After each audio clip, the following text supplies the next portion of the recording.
అంటే ఇప్పుడు లేఖనంలో ఉంది కదా అని నువ్వు చూపించేస్తే, దీనికి కాంట్రడిక్టరీగా ఇంకొక వాక్యం ఉంటే నువ్వు ఎలా న్యాయం చెప్తావు? నేను పట్టిన కుందేలకి 3 కాళ్ళు అని కూర్చుంటావా? విద్యా విహీనుడు ఎప్పుడు అలా కూర్చుంటాడు. కానీ దేవుని వల్ల విద్య పొందిన వారు దైవ జ్ఞానాన్ని సంపాదించుకుంటారు కాబట్టి దేవుని విషయంలో, క్రీస్తు విషయంలో, వాక్యం విషయంలో విద్యా విహీనులుగా ఉండరు. ఈ సంగతి చాలా మందికి అవగతం కావట్లేదు. ఎందుకంటే పరిగెట్టేస్తున్నారు. ఈ సువార్త ప్రకటన చేయాలి అనే విషయంలో వాళ్ళకి ఆతురత లేదు. కానీ ఈ ప్రకటన చేసే విషయంలో మాకు గుర్తింపు రావాలనుకుంటున్నారు చూసారా?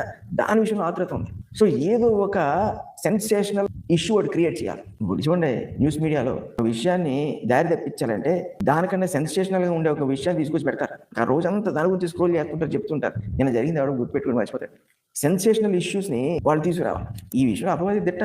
వాడు సెన్సేషనల్ ఇష్యూ ఏం తీసుకొచ్చాడు? ఏదేం తోటలో నువ్వు చనిపోవన్నాడు.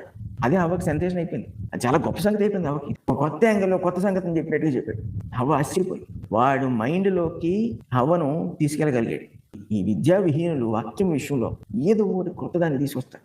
ఫలానాదనో ఫలానాది కాదనో, ఇక్కడ ఇలా ఉందనో అక్కడ అలా ఉందనో తీసుకురావడం వల్ల వీళ్ళు ఏం చేస్తారంటే యేసు ప్రభువుని దేవుని నుండి, దేవత్వం నుండి వేరు చేస్తారు. యేసు ప్రభుకి నమ్మకంగా జీవించాల్సిన అవసరం లేదనేటట్టుగా చేస్తారు. ఇక ఆ తర్వాత ఏమవుతుందో తెలుసా? ఆయన చెప్పిన నీతి న్యాయములను అనుసరించక్కర్లేని పరిస్థితులు తీసుకొస్తారు. అందులో ఇంకో గుంపు ఏంటి తెలుసా? వీళ్ళు ఏమంటారంటే 4 సువార్తలు ఈ రోజు మనం ప్రకటించకూడదంట. ఎందుకంటే పాత నిబంధన కాలంలో ఉన్నాయట. సపోజ్ కార్యించే ప్రకటించాలి. ఈ 4 సువార్తల్లో ఎవరున్నారు? క్రీస్తు ఉన్నాడు. ఎవరి మాటలు ఉన్నాయి?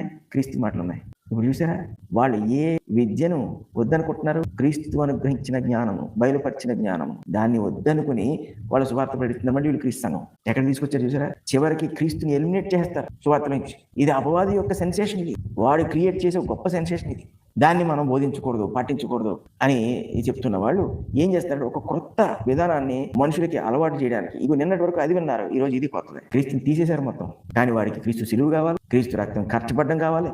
మరి ఇప్పుడు ఎప్పుడైతే క్రీస్తుని తప్పించారో క్రీస్తు నీతి, న్యాయ, పరిశుద్ధతను కూడా తప్పించేస్తారు. యేసు ప్రభు ఏమన్నాడు?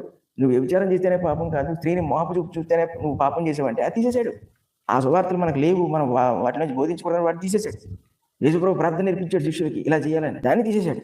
యేసు ప్రభు నీతిని, యేసు ప్రభు పరిశుద్ధతను, యేసు ప్రభు త్యాగాన్ని, యేసు ప్రభు జ్ఞానాన్ని, ఆయన ఉపమానాన్ని, ఆశ్చర్యకార్యాలని అన్నింటినీ తప్పించేస్తే వీడు కింగ్. ఇప్పుడు వీడికి ఒక ఐడెంటిటీ పెట్టుకున్నాడు. అది అపవాది యొక్క లక్ష్యం. అది సెన్సేషన్. దాన్ని వెంబడించే వాళ్ళు పరమ మూర్ఖులు. వాళ్ళు సెన్సేషన్ క్రియేట్ చేస్తారు. యేసుక్రీస్తు ప్రభువుని విభజించే పనిలో ఎవరున్నాడు? వాడు అందరికీ రాస్తున్నాడు. ఆయన తెలుసు 2000 సంవత్సరాలు కూడా ఇలాంటి జాతి ఒకటి ఉంటుందని. క్రీస్తును వద్దనుకునే జాతి. వాళ్ళను హెచ్చరిస్తూనే మనలాంటి వాళ్ళని జాగ్రత్త పడమంటున్నాడు. అటువంటి వాళ్ళని మనం వెంబడించామా దెబ్బలు చాలా గట్టి పడతాయి. ఒకవేళ ఇదంతా తుచ్ అనుకున్నారనుకోండి, హ్యాపీగా వెంబడించండి. నాకు పోయేది ఏమీ లేదు. ఏదైనా పోతే మీకే పోతుంది.